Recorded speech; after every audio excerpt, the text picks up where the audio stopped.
Dito na naman kami guys, nakikipista. Ito yung bahay ng classmate na Kuya Titing. Sit up pala yung ano nila. Sobrang nice. Ayan. Lang venue nila ngayon. Dahil pista sa kanila naka-ready, naka-sit up. Akala mo mayroong talagang big party. Ayan. Pista dito sa kanila, nakikipista kami. Vlog ko muna yung sit up nila dito. Ang ganda ng bulaklak ko. Totoong the nice ng flowers. Tapos ito naman.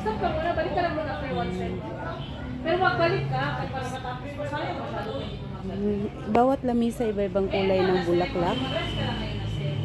Tapos ito naman sunflower.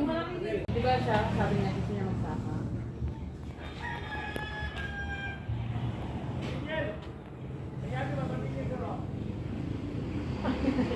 Hindi, 6 days sa pangalan nyo ng mama mo. Hindi talaga yun. 40 days na mama mo. Sige, sige. Okay, bye-bye. 40 days na yun.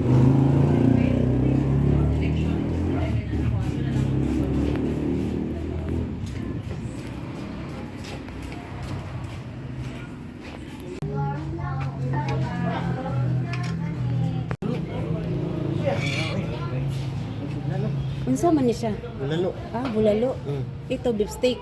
Mm. Tapos yan guys, bulalo pala yan. Tapos shrimp. Ang pinakamasarap guys sa lahat, kinilaw. Ayan. Ang aking paborito, kinilaw. Dami akan sa bulalo eh. Walay sudlan. Tapos ayan lang litson nila, ang cute oh. Inihaw na baboy. Sobrang yummy.